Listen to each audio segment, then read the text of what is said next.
Starting with the website, and again, whoever feels most equipped to answer, just be the answer of that question. What do you hope to accomplish with this site?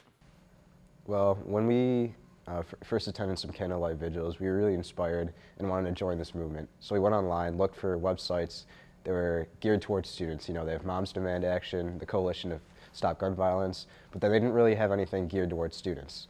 So we decided to make our own, and the mantra we're pushing is by the students for the students. So our website, studentsforaction.org, puts all the elements of protesting, contacting your politicians, registering to vote, all into one location for all students to use. I was curious how you chose the diverse articles under the kind of Learn About page, because I was impressed at the breadth of articles you have from New York Times, NPR, CNN, and you even included a Fox News link. How did you choose those articles to be the ones that could help educate others?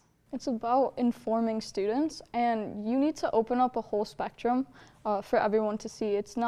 We're not gearing anyone towards any specific side of the spectrum. It's kind of open to inform a student and give them the resources that they need to further progress themselves politically and informatively. So we thought to bring in every aspect because we're not trying to cut anything out. We're not trying to hide anything. We're trying to open up the doors for all students to learn about what's actually happening. Looks like it's a GoDaddy hosted website, and a lot of people have brought up the skepticism, are you in fact doing it by yourselves? So starting with the website first, who's paying to host this website? I took the first bills, but after that we're going to be splitting all the costs. And I mean, GoDaddy's been really helpful with it. I was just on the phone with one of the reps and they're giving us some discounts on it. So. What does that cost? Is it like a monthly or an annual thing? And are you okay as a teenager taking on that kind of expense? Yeah, so to actually reserve the domain, it's $8 per year. But then with that, adding the site, I think we're going to be paying about 50 to $80 a year, so it's not bad at all. And you're splitting that between the 4 founders, right? Yes. And you're all okay with that? Mm-hmm. Yeah. Okay, so no parents and no political organizations are funding this website, correct? Not at all. Not at all. Okay. A little bit about tomorrow's forum and getting into the Chris Collins controversy.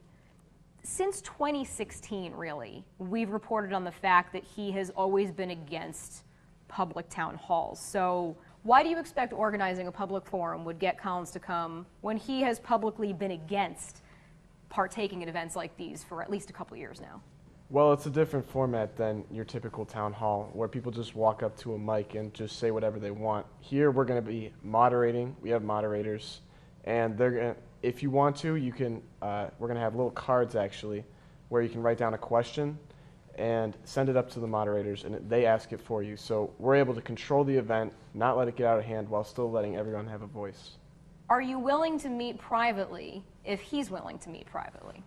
Absolutely. He's willing. We would love to have the opportunity to actually talk to our representative. Yeah, we just had a sit-down meeting with Congressman Brian Higgins, and I thought that was productive and also inspiring to see. He's a big advocate against gun control, and he's actually taken money from the NRA before, and he's donated all that money to gun violence prevention groups. So I think it shows that we do have some members of Congress behind us. Does your relationship with Collins stand to change and be one that's more productive if you were able to get together and meet? Well, I believe that would start with him. I think although we disagree with him on his views perhaps, we're willing to talk to someone that disagrees with us. We don't know everything on this subject, and I would assume he doesn't either. But by combining 2 viewpoints, we can actually start moving towards an actual solution. Have you invited Congressman Tom Reed, who is a Western New York representative and is staunchly Republican, much like Chris Collins? Yeah, we've called this office a couple of times, and they said they'd get back to us, and we haven't heard back yet. So no response whatsoever, really? No. Whereas Chris Collins responded in a somewhat controversial way? Yeah. Okay, fair enough. And then in terms of this same skepticism about are you doing this on your own, are you in fact organizing tomorrow's gun forum on your own, or are there any known political groups helping you with it? We are in fact organizing this on our own. We have a student group that came with us to Brian Higgins. There's about 13 of us or so, and we are all organizing this together.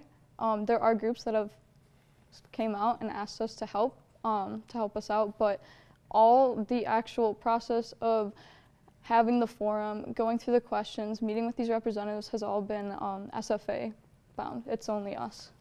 How do you separate yourselves from those groups? Because you can't really control it if MoveOn.org or New Yorkers Against Gun Violence wants to pass along the word to other people for you.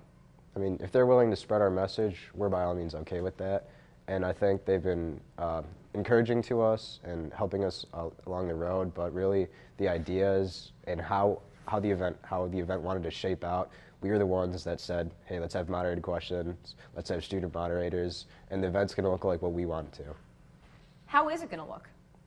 I think it's going to be a respectful and also productive conversation, and it's a two-way street. For the politicians to know what their community is feeling, and for us that are going to be new voters in the upcoming midterms, for us to know what our politicians are thinking. Is it open to anybody to attend, or are you looking for just students to fill this church room? We definitely expect that many adults are going to be there as well, because they have an interest in this. Gun violence doesn't only affect kids, and we understand that we're a platform for students, but we're not the only ones with a voice. We may focus on it, but we believe that there's something beyond us. So it's open for anybody to attend, but it will be students moderating the conversation. Yes. A question I had about how it was being described. I thought I saw at least somewhere that the forum was described as nonpartisan, but how can you call an event like that nonpartisan when I feel like you guys have made pretty clear where you stand on the issues you want to discuss? We're open to anyone who comes. We have actually had many people come up to us in an argumentative way, trying to express their views, and with us we just talk about having a progressive future where we can all come together and discuss these issues. And so we have open doors where we have invited these people that may not agree with us, just so we can have that conversation, just so they can understand us and we can understand them. So it's really amazing because it's not an argument anymore, it's a conversation. It's so much more meaningful. And we're not really focused on what the solutions are. We're just focused on getting to that point. I mean, a lot of us students haven't really aligned ourselves with political parties yet or a specific agenda. We just think we think what's best for the situation, and we just want to come up with those solutions and have a productive conversation to get to that point. Who do you hope is listening to the solutions discussed tomorrow?